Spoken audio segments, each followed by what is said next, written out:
All right, great. Good evening and welcome to tonight's program, Imagining Our Climate Future, a Policy Perspective, with Peter Garrett and Katrina Matheson from Maine's Citizens Climate Lobby. I'm Brenda Harrington, Program Librarian from the Belfast Free Library. I want to thank you all for joining us. Before we get to tonight's presentation, I would like to mention that this program is part of the All of Belfast Climate Dialogues, or ABCD, a multi-year grant-funded project of the Belfast Free Library created to help all residents in our area learn about and talk about climate change impacts in order to help us all prepare for the challenges ahead. We have been hosting programs and creating website content for nearly a year now. I invite you to go to our website, belfastlibrary.org, and follow the link at the top of the page to all of Belfast Climate Dialogues to view past programs, learn about future events, and sign up for our newsletter, and add your voice to one of our monthly surveys. And I'd like to invite you all to please come join us at the ABCD team for the fireside chat at Waterfall Arts Wednesday, April 20th, and help us celebrate Earth Day as we share some of our Earth stories. More information on that is on the ABCD events page, and I will drop the link in the chat after the program tonight starts. And now to tonight's program, Imagining Our Climate Future, a Policy Perspective. First, we will hear from Peter Garrett, who has been active in both climate change science and the political and economic solutions to climate change for many years. Peter will explain and demonstrate how to participate in the En-ROADS Interactive Climate Solutions Simulator. And following Peter, Belfast Citizen Climate Lobby member Katrina Matheson will share an overview of the Citizen Climate Lobby's Keystone Policy Initiative, the Energy, Innovation, and Carbon Dividend Act. And then during the program, please type your questions into the Q&A, into the chat, and we'll get to them at the end when we'll have questions and discussion. So the recording of the program tonight will be available on the library's YouTube channel, and you can get to that from our website. As usual, please keep your mics muted and put any questions in the chat. As I already said, I said it again. So with all that said, I will turn it over to Peter. Go ahead, Peter. Thank you. So Brenda, I guess first thing is, well, let me put me on speaker first. Okay, I'm still seeing your face. Oh, we are. All right, thank you. So the first thing is just congratulations to you, Brenda, for having a set of talks like this. It's really good. And I'm also very impressed at the city of Belfast for its climate crisis committee and what you've managed to do. So let me tell you a little bit about myself and what I've been doing the last 8 years or so. When I retired, I was a professional hydrogeologist. That means that I dealt with groundwater contamination in various parts of Maine and also developed water supplies in various towns. Nearest one to you, I suppose, would be Castine. Everybody in Castine drinks water, I found. I'm pleased about that. So when I retired, I was wondering what I was going to do. And I have been for a long while concerned about climate change. And I bumped into this organization called Citizens Climate Lobby, which was fairly new then. And I went to a conference and a lobby day, learned all about it. And let me tell you, it's really quite remarkable and very different in that amateurs like myself, I'm an amateur climate scientist, I'm not a professional one, are encouraged to go and meet with their legislators, their senators and representatives to talk to them about a solution for climate change, which is, as you'll pretty soon see, to put a price on carbon fuels. And I've been doing that now for 8 years. And I very much enjoy the organization. I am, of course, disappointed that Congress has yet to act, but we've been one of the things that we're doing is showing them what MIT has done in getting a climate policy model that any of you can use, and I'm going to show it to you right now. It's called En-ROADS, EN-ROADS, and you can download it to your computer after I get done, and you'll find it most interesting. So I'm going to share my screen right now, which will show you En-ROADS. Oh, hold control. No. There it is. There it is. Okay, so let me move it over a little bit.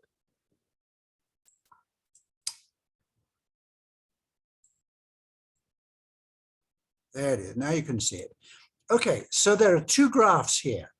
Both are from the year 2000 to the year 2100. And this graph, as you see, is labeled the global sources of primary energy. So this is our history, and this is our future if you and I don't figure out what to do with all these policy options that we've got down below. This graph here, just a minute, I'm going to change it a little bit. Oh, sorry.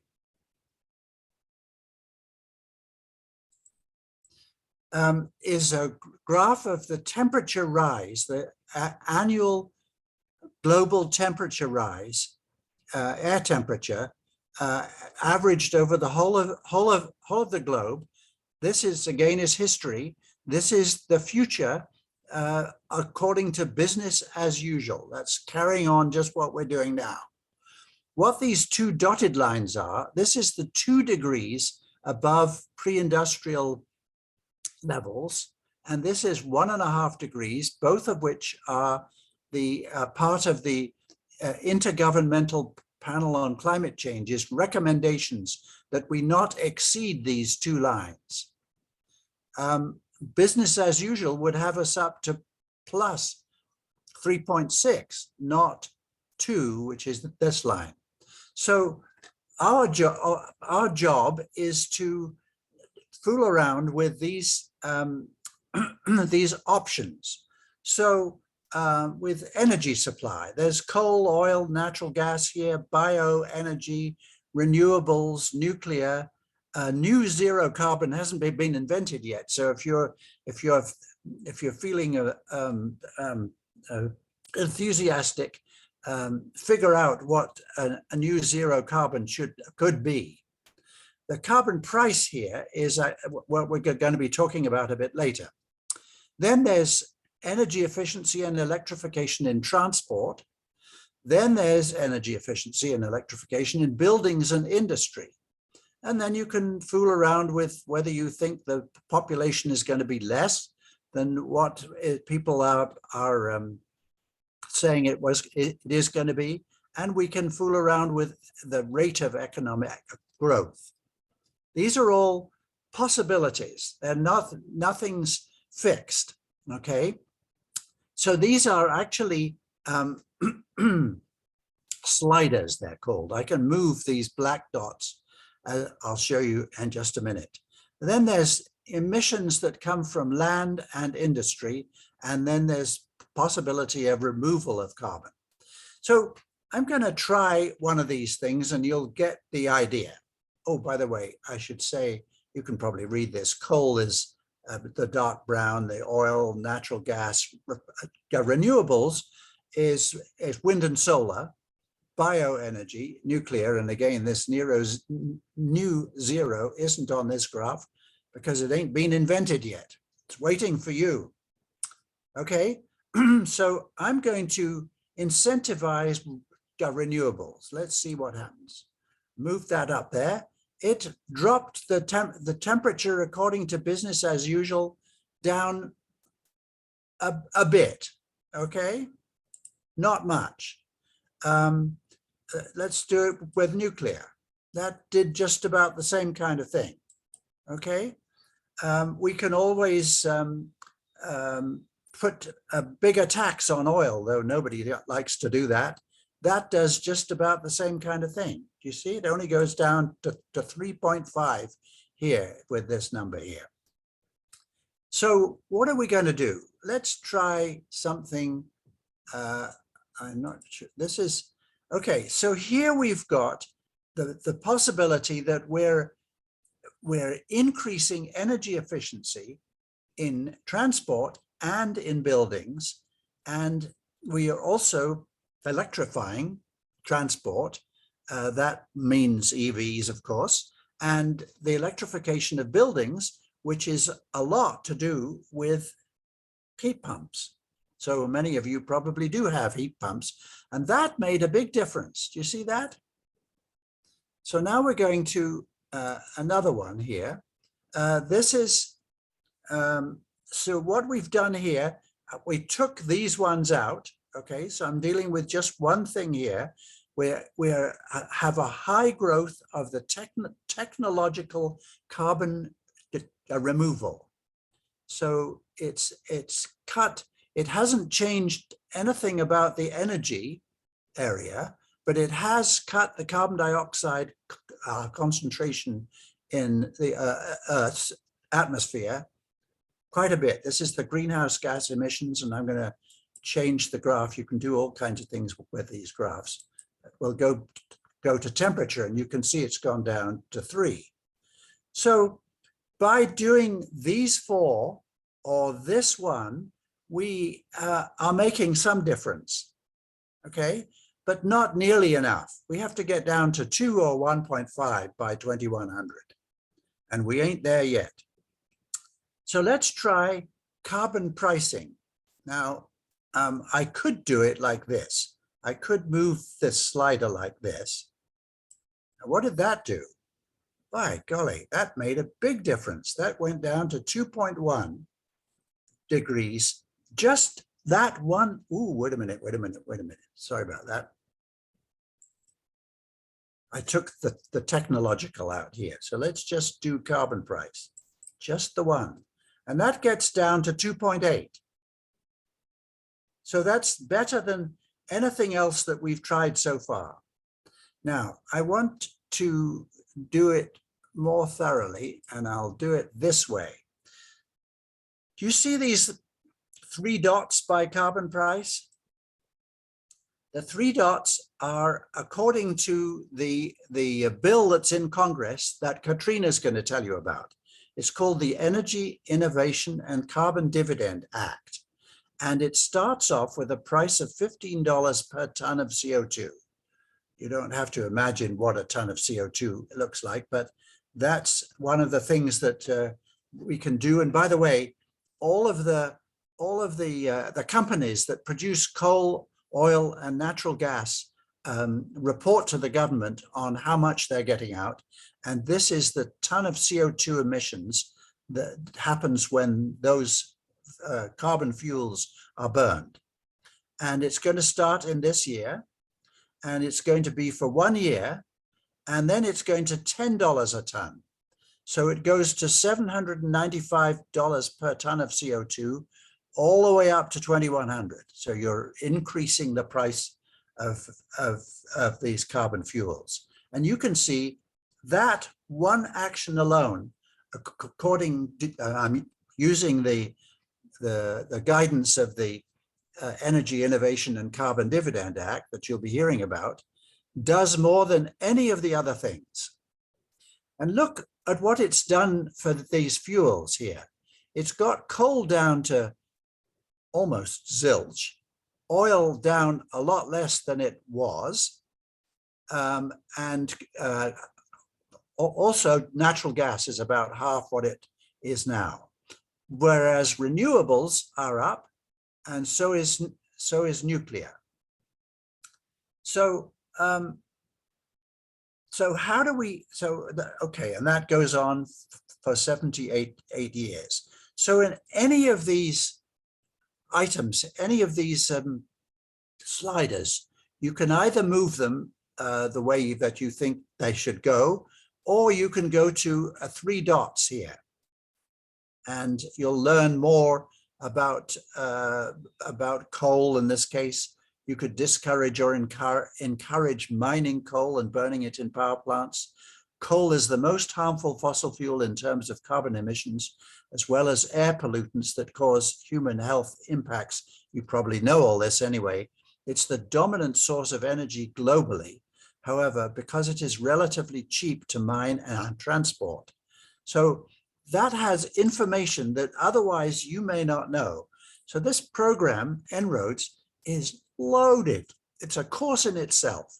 So now I'm going to go one step further, and I'm going to do this here. Excuse me, I still have to do this. Okay, I've managed to do a bunch of things to get down to 1.5. So you can see that though carbon pricing, which we just dealt with, was the most effective single item, it's not enough. It's not a silver bullet, as they say. There are lots of other things that can be done. We need to remove carbon dioxide from the air by afforestation. We need to stop deforestation.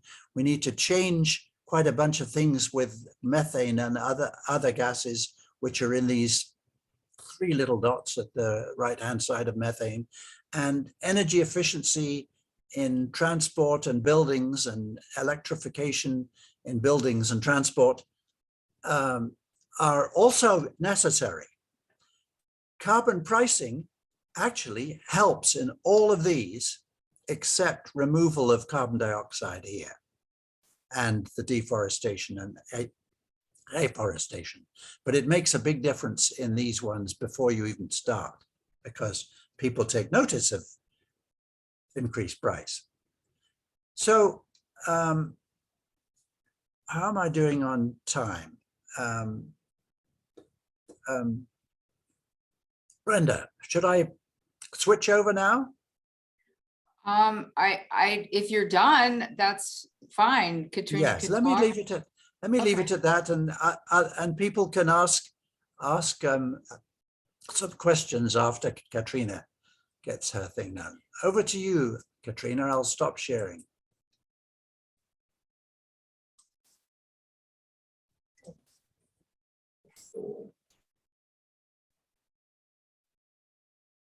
Okay. Thank you, Peter, for that presentation, and for everyone's convenience, I have put a link to the En-ROADS simulator in the chat so that you can practice using it on your own. I've also put a second link to the website for the Energy Innovation Act, which I will tell you about in a moment. As Peter mentioned, we're going to save questions for the end, so please make sure to write down any questions about En-ROADS so that we can address them all later. My name is Katrina Matheson, and I'm a member of the Belfast Citizen Climate Lobby. And I'm going to tell you about the Energy Innovation and Carbon Dividend Act, as well as the work of our organization, CCL. Ultimately, my presentation is meant to provide a policy overview. But before diving into the mechanics of the bill, I hope to provide you with some context that may help you understand why tools like En-ROADS are so important, and also to help explain why, as you saw in the simulator, that carbon pricing must be part of the equation to get us out of the climate crisis. So the question I'm going to start with is, why is En-ROADS important? Oh, everything okay? Sorry, Peter, could you just mute? I hear. Thank you. Katrina, could you speak a little slower, please? Yes, I definitely can. So, as I said, the question that I'm going to start with is, why is En-ROADS important? En-ROADS is important because it allows us, the public, to have a window into the future. It gives us an understanding of what is technologically possible, and it helps us to envision the consequences of our policy choices. This might sound simple, but actually it's a powerful act of resistance. I'm going to repeat that. Imagining the future is a powerful act of resistance. Some of you might be asking, resistance to what? The answer is resistance to 40 years of market-driven policy. For the last 40 years, the US has led the global economy through a period of rapid and sustained economic growth across both Democratic and Republican administrations, largely due to policies that favor privatization and that devalue the role of regulation in shaping the material world. Effectively, what has been created is the entity that we all know as the market, which is purported to solve all problems, large and small, through its magical ability to provide competition and efficiency. When economists, politicians, and the media discuss the market, it's as if the market is some kind of godlike entity that hovers above all of us and acts independently of the people who are very much driving it. In this way, it obscures the role of people in corporate decision-making, making it seem like they, like the rest of us, are passive observers of the market. This has left us with the distinct impression that if a problem is worth solving, the market would have solved it already. Unfortunately, we can see plainly that this isn't true, because we still have a problem. We are already seeing the impact of higher greenhouse gases everywhere.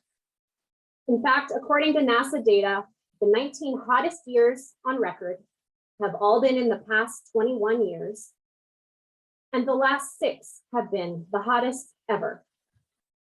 More temperature records will be broken this year, and the year after that, and the year after that. This is a huge problem. We've gone from about 250 extreme weather disasters, wildfires, floods, and hurricanes in the 1980s to 600 to 700 in recent years.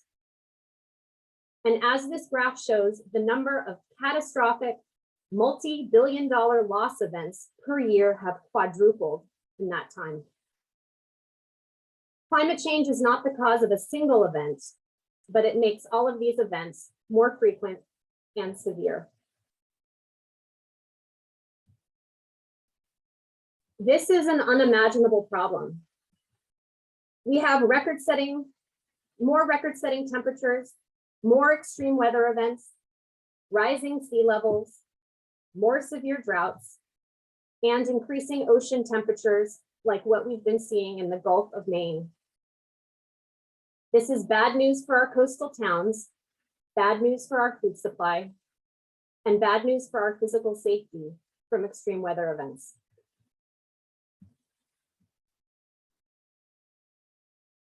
So after 40 years of market-driven policies of privatization and deregulation, you can think of the market as a massive wave, seemingly unstoppable, even though it's the fossil fuel intensive industries that are causing all our problems. And here we are, like boats, just going along for the ride as it keeps getting rougher and rougher. And so the question is, how do we get off this wild ride into calmer waters so that we can do something about the climate crisis? The answer is that we need a solution that changes how fossil fuels are valued in the market. With that in mind, I would like to introduce you to the Energy Innovation and Carbon Dividend Act. When we think about our stable future, we can think of a three-legged stool. The Energy Innovation and Carbon Dividend Act is held up by 3 pillars, 3 legs, each indispensable to the entire program working effectively and humanely. These are the carbon fee, the border adjustment, and the cashback dividend.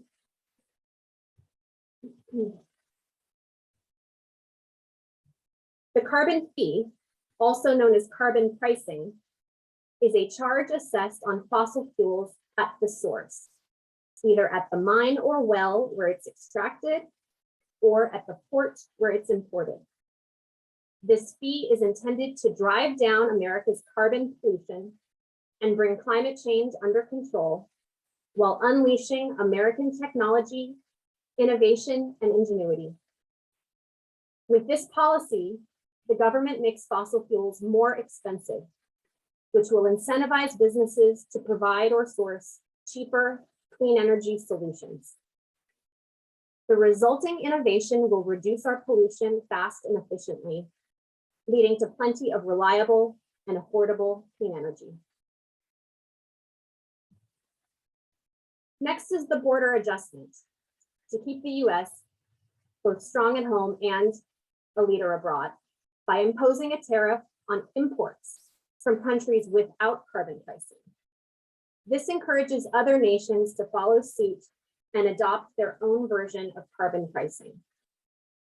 It's especially important to note because border adjustment legislation is under active negotiation in both Canada and the EU and will most likely be adopted by those countries in the next year. That means that if Canada and the EU adopt a border adjustment, as it appears that they will do, and the US does not have carbon pricing, our exports will be penalized by our closest allies.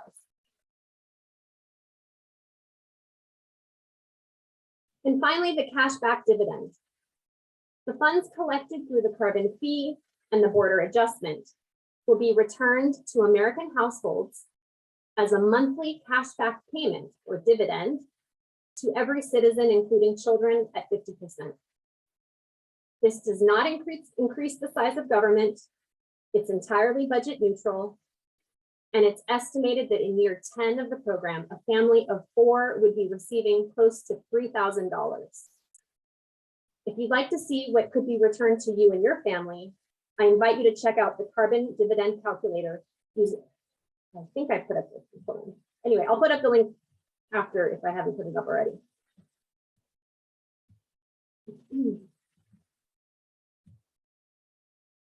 So there you have it.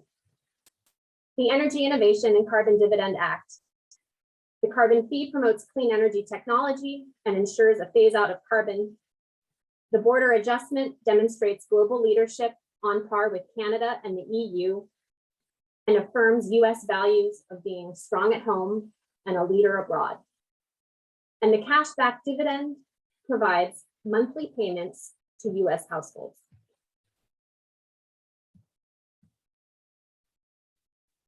To give you a little more detail on carbon pricing, this is an aggressively escalating fee, starting at $15 per ton of CO2, increasing each year with a goal of reducing emissions 90% by 2050.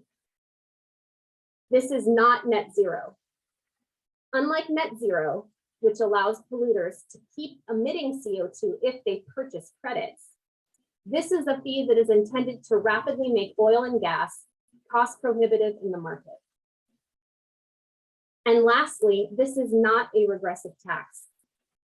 As originally written, the dividend redirected back to households would completely offset cost increases for at least 66% of Americans, including the poorest. And that percentage does not even take into account the fact that the latest negotiations among lawmakers presume the exclusion of consumer gas from the fee to further shield vulnerable households from rising costs. You might be wondering if any other countries have tried carbon pricing before. Yes, and in fact, 14 out of 31 high-income nations already do have carbon pricing.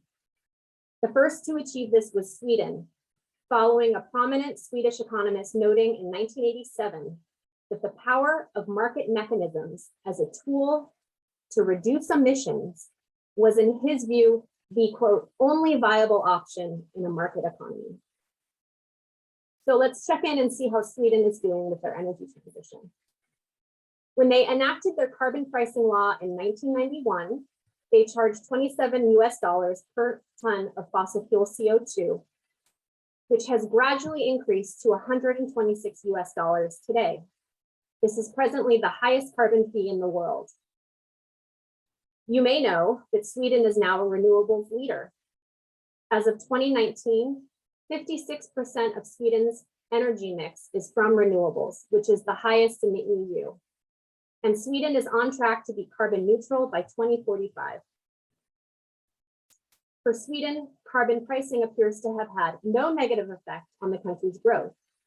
Since 1991, carbon emissions have declined by 26%, while their economy has grown by 78%. Another country worth noting is Canada, where I happen to be studying. Canada enacted federal carbon pricing in 2019 at $16 per ton of fossil fuel CO2, which this year increased to $40 per ton. This legislation was led by provincial precedent. Specifically, BC, Alberta, and Quebec already had carbon pricing. And in the time since those provinces first implemented it provincially, they have all remained top performers in GDP growth. Canada is in year 3 of the program, and 90% of collected fees and tariffs have been returned to Canadian citizens. The rebates have exceeded increased energy costs for 70% of Canadian households, and the net financial benefit to households is expected to only grow over time. The remaining 10% of the collected fees have been distributed to affected public service sectors like schools and hospitals. This program has shown immediate results and has even overperformed. CO2 emissions in 2019 were 4.4% lower than had even been projected. Canada is now on track to better 2030 reduction targets and achieve a neutral carbon footprint by 2050.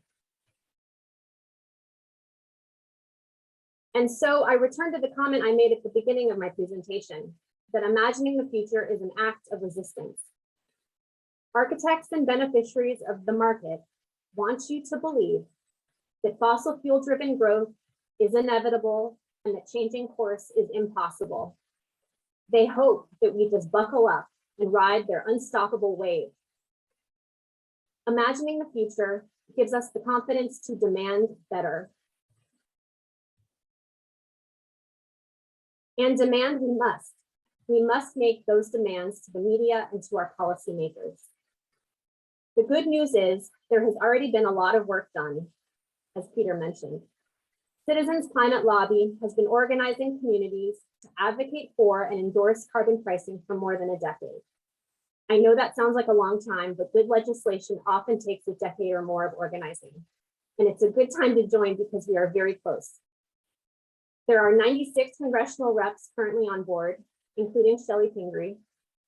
And at this moment, all the co-sponsors are Democrats, but this hasn't always been the case over the years. We need to put pressure on not only our representatives, but also on President Biden and on our Maine senators, both of whom are on the Climate Solutions Senate Committee. I am personally asking each one of you to write or call them to demand carbon pricing through the Energy Innovation and Carbon Dividend Act in order to ensure a livable planet. In order to easily make these demands of Congress, President Biden, as well as the local media, I encourage you to use CCL's communication tools, which you can find at community.citizensclimate.org. From the homepage, go to the Tools dropdown and then to the Take Action Tools menu from there. And from there, it's easy to send your letters electronically. Once you do it, please send the link to your friends and invite them to do it as well. I also invite you to join the Citizens Climate Lobby to help us organize your community in support of the Energy Innovation and Carbon Dividend Act. If you're in the Belfast area, you can join our chapter. And if you'd like to do so, please send an email to Karen Young, and her email appears on the screen. Or if you're elsewhere in Maine or in the US, you can search for your nearest chapter at community.citizensclimate.org. Thank you for giving Peter and me the opportunity to share this information with you. And I hope you have some questions because it's time now for questions. Let me stop sharing. Yeah, hi, Katrina, this is Brenda. I'll read the questions to you. I have to keep my camera off because my internet is really unstable. So that helps. So you won't see me, but you'll hear me, okay? Let me see, I have to go back to the top first question. So early on, somebody asked, do these policy changes have the effect shown if only enacted in the US? This was when Peter was giving his talk about the En-ROADS. Or do the results depend on other countries around the world adopting the same policies? So when you were using the sliders, Peter, did that just reflect the United States making the changes only, or would that be considered worldwide? It's a very good question. And in fact, the MIT is modeling in that program, En-ROADS, is modeling the global economy. So you can think of it as being kind of a guidance for the US economy, but but the model is for global. So why should we be paying particular attention to the US economy if the global economy just ain't coming along? Well, the answer is that we are a leader. We haven't been the leader in carbon pricing, frankly, although take pride in the fact that Maine has been part of the regional greenhouse gas initiative, which has been carbon pricing for the northeastern states, all of the New England states, plus a few others, just for the generation of electricity. And as a result, our electricity has lower emissions, and the growth rate of the economy is actually increased higher than the rest of the country. So it's something that we should take pride in for that one and expand upon. Does that answer your question? I also just wanted to add, believe it or not, the US is still, considered the global kind of boss, right? I know that when I moved to Canada last August, that was just around the time Biden authorized some new drilling in the Gulf of Mexico. And I remember seeing an ad when I got here. It was from the premier, which is like the governor of Alberta, saying, oil is back in business because Biden okayed, oil drilling. And literally, they literally look to us to set the tone for the whole world. And so for the US to adopt this kind of legislation, I think will signal to the rest of the world that this is what we really need to do. I don't know if you are all aware of the IPCC report, which has come out in phases over the last year or so. It's really an urgent situation. We really need to do something now. And we have even the top diplomat, the Secretary General of the United Nations, Antonio Guterres, saying some very strongly worded comments about how we must act now, and governments are lying to the people that it has to happen now. I might add one additional point. Lots of people ask, well, what about China? Because the economy in China is actually a little bit bigger than ours now. And the answer is that actually China has had a provincial price on carbon fuels for quite a number of years as an experiment. And just, I think it was last year, they made that a national price. Now the price is low, but they are already moving on this. We, of course, we have the word in the ear, I hope, to our members of Congress, and that's what we are urging you to do. Okay, so I have another question. Won't people say this is a bad year to enact something that will increase prices for heating fuels and gasoline and electricity when those prices are so high right now? I'll answer that by saying that that is maybe so, and also that the increased price of fossil fuels is taking place at the same time as the cost of renewables is staying low and getting lower by the year, year by year. And so this might be that this is an opportunity for you or anybody else to take action. Okay, my thought on that is that, just as I was talking about, how I think politicians tend to use the market as this sort of like abstract thing. And really they're doing that also with inflation. It's like, oh, the market is causing inflation. And it's like, no, actually, yes, some of it might be caused by external factors like Ukraine, but people are making those decisions. The people that run those companies are making decisions to raise prices. And anyway, we just sort of need to call the bluff and be like, we need to put a little bit, exercise some control over what happens to us. I also wanted to add, I mentioned in my comments that, it's not a regressive tax, and the negotiations, like bringing progressive Congress members on board to this legislation has meant that, they've been confronting this issue about the cost of consumer gas. And that's why, as of now, they're talking about excluding consumer gas from the plan, from this program. And actually, according to the models, that actually won't make too big of a difference in terms of climate.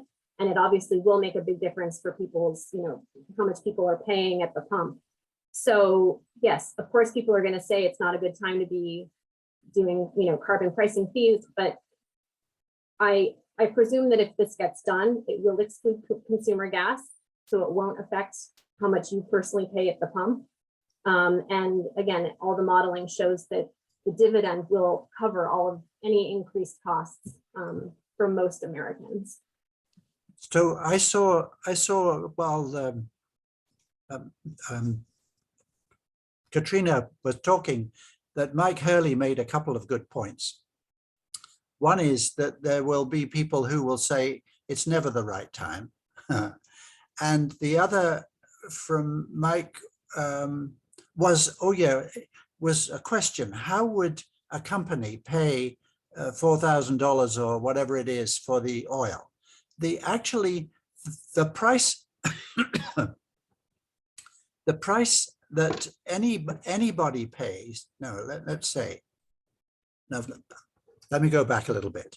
The people who produce the oil, the natural gas and coal are the ones who are paying the extra price. They're paying the fee, and they will pass on as much as they feel they can pass on, just like they pass things on to us right now. And so the major effect that the increased price of carbon fuels is going to have is not specifically on you and me by the price of gas or the price of fuel oil. It'll be a business who says, oh, wait a minute, it's going to be $15 a ton this year, and next year 25, and the year after 35. I better get on with implementing some of these renewable fuels, maybe on the roof of my factory, or buying into a solar farm somewhere close by, or going for electric vehicles to bring my goods to market. He or she, the leaders of that company, are going to be the ones who will really take the biggest push here to get on the right side of this price rise.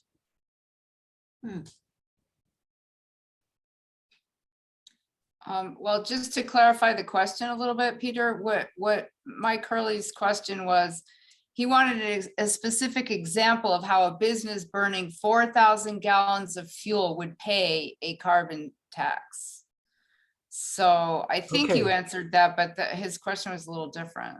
Yeah. So the business owner wouldn't pay a carbon fee on that fuel. He would pay whatever the oil company is Okay. charging him. Right, it's built into the cost of the fuel then, so It- fuel will get yes, more it's- expensive. Right, it's built in by the fuel producer. Okay. Yeah. Okay, great, thank you. So before that question came, I think this question was for Katrina. You mentioned meeting with our members of Congress. Do they understand carbon pricing, and what are their positions when you met with them? Or maybe Peter, maybe you met with them. I don't know who. Yes, I can help out with that. It turns out that back in 2009, I don't know if you remember back then, there was a cap and trade. There was a big movement in Congress to have cap and trade form of carbon pricing. It was the, oh dear, I can't remember, the two congressmen who tried to get that through, and they found it very difficult because in order to get enough congressmen to sign on to it, to co-sponsor the legislation they had to give all kinds of handouts. And when she saw the bill which was coming before Congress, she said, it's 4 inches thick, and it's full of handouts to individual congressmen. That's no good.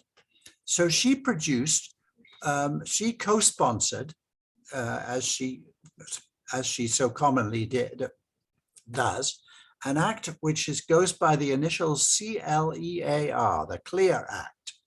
And it was going to price carbon. It was going to use cap and trade to price carbon, and 75% of that money was going to be reimbursed to people.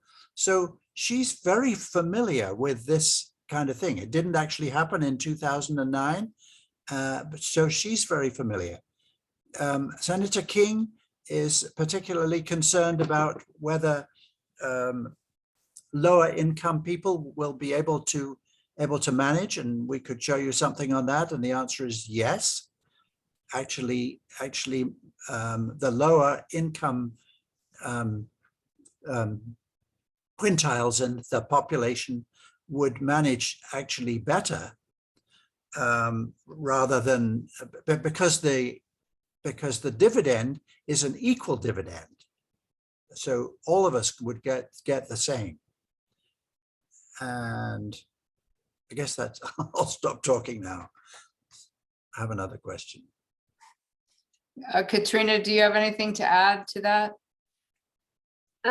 Yeah, just to add, I know Senator King is very, he hasn't, well, it's not in the Senate yet, but this has been, and I'm not an expert on exactly how it moves through, these different congressional processes, but I know this was on the table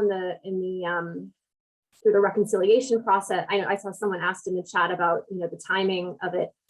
Even though, I mean, yes, there will be a new Congress in December. I mean, first of all, we've still got a number of months left, but also, there's always these processes that happen, reconciliation or whatever that keep these things, front and center. And so that's what our job is. Our job is to make sure that our elected officials know our priorities and know what our priorities are, so that when an opportunity does arise to do budget reconciliation, that this is something that that gets done. But yeah, Senator King is in favor. Shelley Pingree, as you saw, she is she's a co-sponsor of the bill. And I think everyone else that I haven't personally met with any of the reps, but I think people just want to wait and see if it's an important issue to their constituents, and so that's where we need to come in. And believe it or not, when you make calls and you send letters, it's like if an office gets like a dozen letters on something, I mean, that's like a big issue, right? So believe it or not, sending a letter, sending an email, making a phone call, it actually makes a huge difference. All right, well, thank you, Katrina. You did kind of then just address that last question that was in the chat about, but that's fine, because it is a good point. And I think, you answered that by, just keep talking, keep talking. All right, so that's all the questions in the chat. Does anybody else want to unmute and go ahead and ask a question or raise your hand or something like that? I don't see anybody at the moment.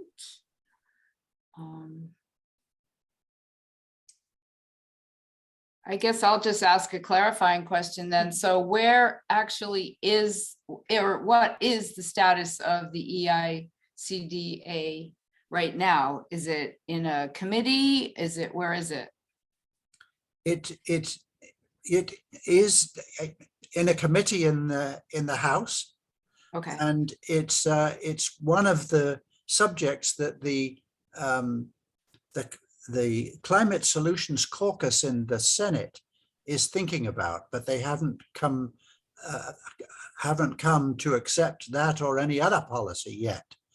But I thought you'd like to know, Maine is in a rather unusual position, and especially important position in this particular issue of climate change. And that is, we are the only state that has both senators on the Climate Solutions Caucus. There are 14 senators on that caucus, and 7 are Democrats. That includes Angus King, by the way, because he caucuses with them, and 7 Republicans. Okay, that's good to know. William Ferguson has raised his hand. Go ahead and unmute and ask your question, Bill.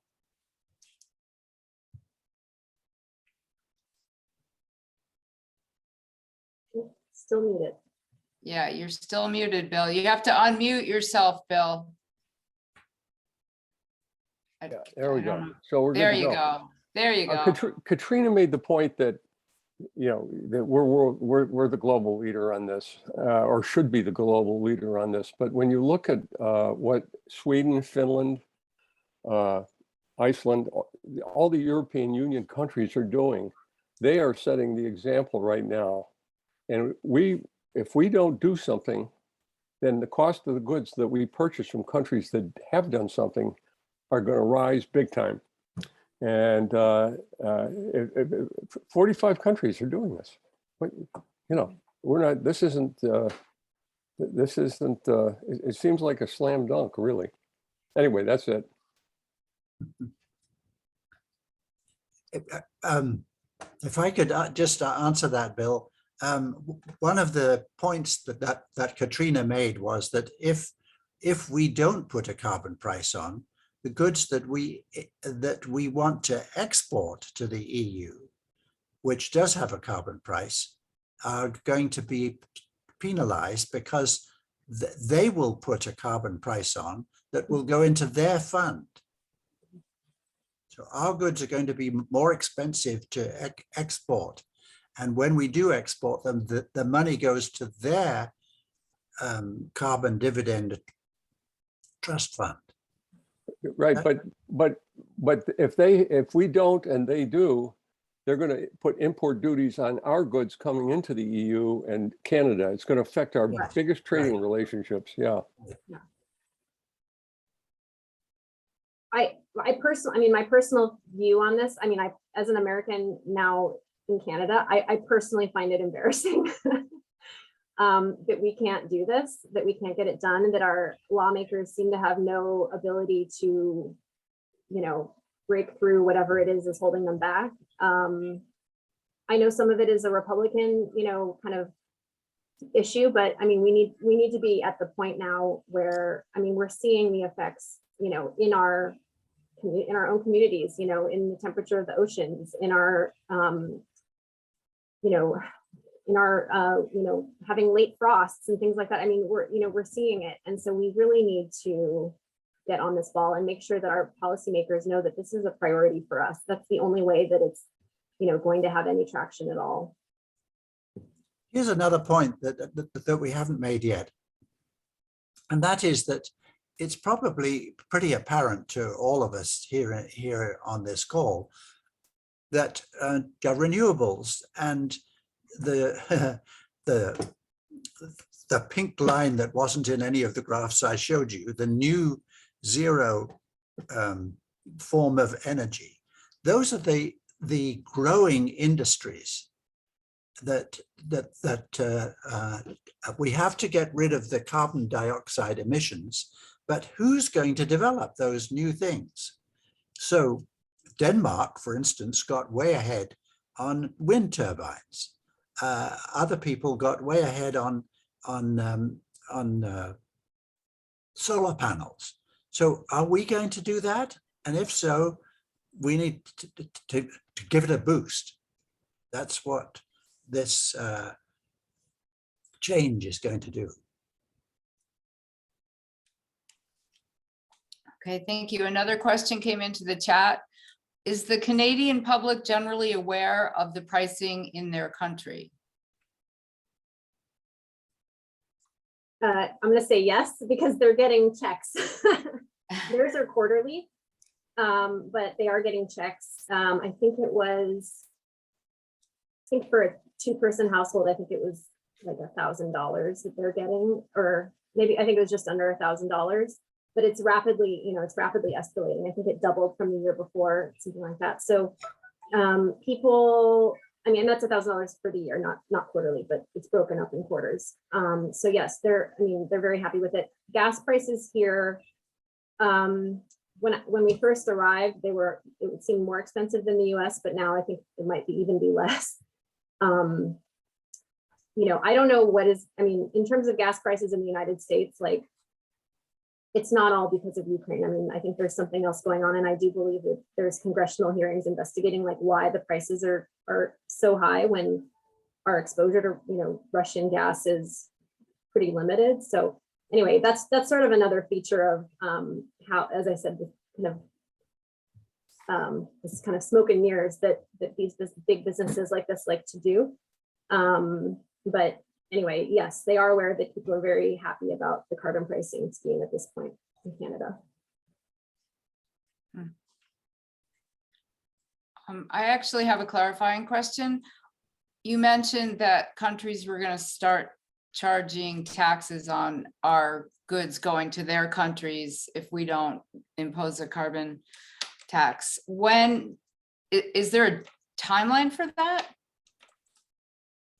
Or is it just kind of? It hasn't been passed yet, but they're actively, I think the EU and Canada are both actively working on that legislation. And I believe they're anticipating a 2023 start to that. So that it's not done yet, but that's something definitely on the horizon. And we should be concerned with it.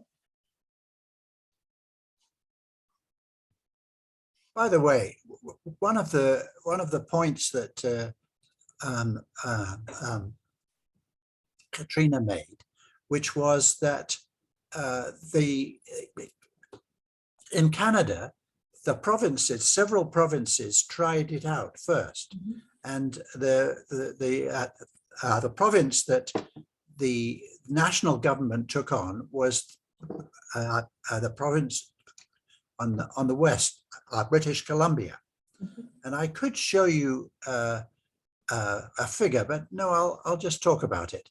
That is that they did that back in 2008, and over the next few years, they found that their carbon dioxide emissions were down, while their economy actually grew faster than the rest of Canada. So the Canadian government took note of that and said, "Whoa, hey, if you can do that, why don't we all do it?" And so needless to say, just like here, it wasn't necessarily easy to get that argument across, but they've done it. And all of Canada now has a slightly different system from what the Energy Innovation and Carbon Dividend Act is proposing, but similar.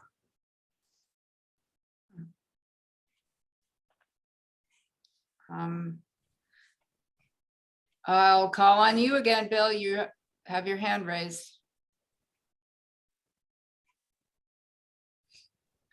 But you have to remember to unmute yourself again.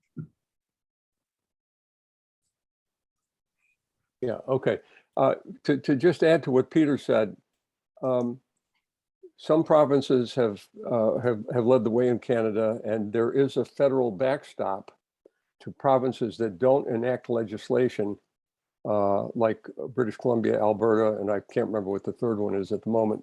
So it is a national law, and it's been upheld by the Canadian courts twice, I believe. Thank So you. it's a going concern. Thanks, Bill. Yes. All right, well, any more questions for Peter or Katrina, or comments? So we urge you, both Katrina and I urge you to come along to some of the meetings of the Belfast CCL group, and also to make contact with your members of Congress. I realize that one of your that your representative is Jared Golden, and he has listened to us very carefully. He hasn't actually come out as a co-sponsor of the bill, but it's quite clear that to us that when the bill gets voted on, he's going to vote for it. So contact him. Tell him about it. Okay, thank you. Corliss Davis has her hand raised. Corliss, go ahead. Yeah, I just wanted to say, I did ask a couple of those questions about, why should we do this now when gas prices are already high, or why should we support this bill when it hasn't gone anywhere in the House? Because the UU Church of Belfast, of which I'm a member and Bill Ferguson is a member, is going to present to our congregation at our annual meeting in May a resolution to endorse the EICDA. So I was kind of anticipating what questions members of our congregation might ask us. We're going to have a presentation on April 24th to them, and we were interested in hearing what you would say. I wasn't trying to be difficult, but I was anticipating what questions they might have. So just wanted you to understand that. Thank you, Corliss. Sure. Good questions too, Corliss, for us all to know. Mhm. One more question came in the chat. So about the conversation about the Canadian situation, does this imply that the Canadian tar sands oil has become more expensive accordingly? Do we know that? I don't know specifically, maybe Peter does, but I presume yes. Yes, it would. Yes. Hey, Brenda, question. Yes, Mike. I was like 3 minutes late getting in here, so I might have missed a little on the Belfast Citizen Climate Lobby.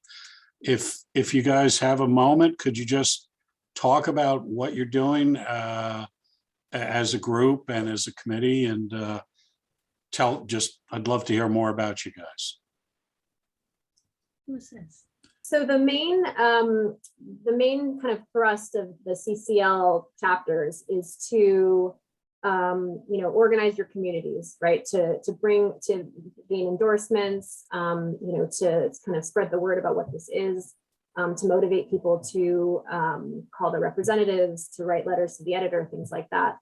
And so we organize for, to do presentations, like, as Corliss mentioned, at churches and things like that, like school boards, energy committees of cities and towns.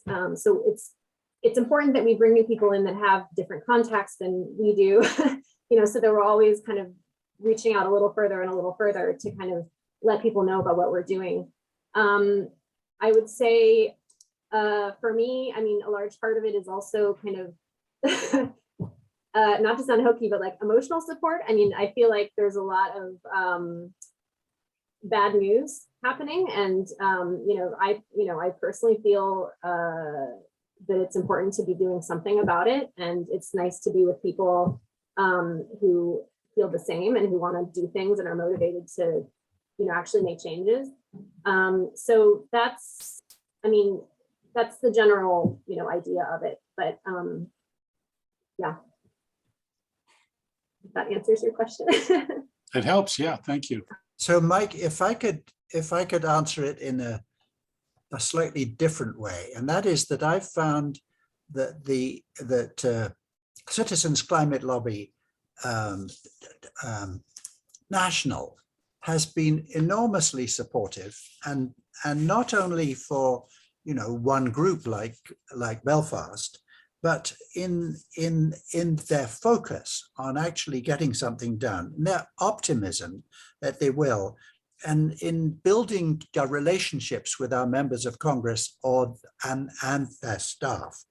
And the fact that we are non-partisan, we don't align ourselves with either party. And we're very willing to talk and answer questions to anybody who asks. And I find that to be, frankly, rather extraordinary. And I've found that it kind of builds one's own personal power and ability to get things done. I very much enjoyed working with Citizens Climate Lobby. We'd love to have you join the team. Well, as an ally anyway. There you go.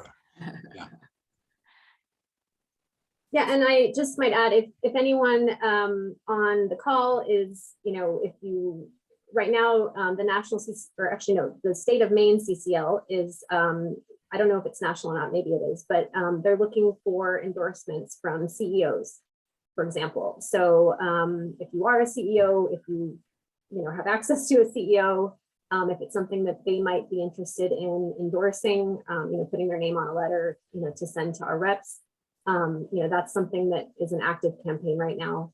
And as I mentioned, if you are on a school board, if you are on some sort of body of authority, or know people who are, it's, it would be really helpful, really great if, if you can help us make those introductions and allow people the opportunity to consider, the Energy Innovation and Carbon Dividend Act. I'm going to share my screen here to show you a little bit more that I don't think we've had yet. First of all, you're going to see En-ROADS, and then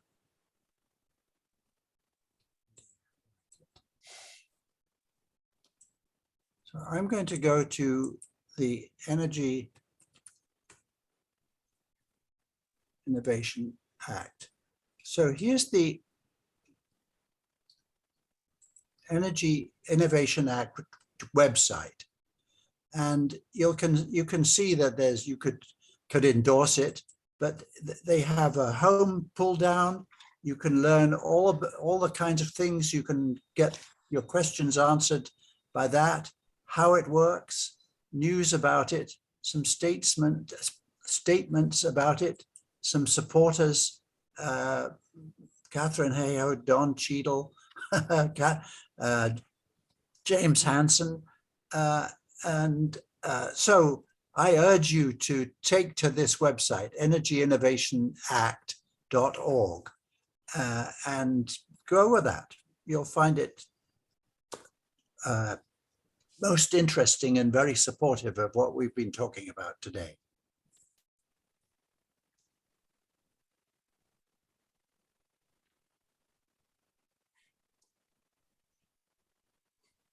All right, thank you, Peter. Do you want to stop sharing or do you have more to show? Oh, there you go. Okay. Okay, thank you. Yeah, that looks very helpful. Any other questions or comments? Oh, just thank you all, and thank you, Brenda. Well, thank you. I was just you beat me to it.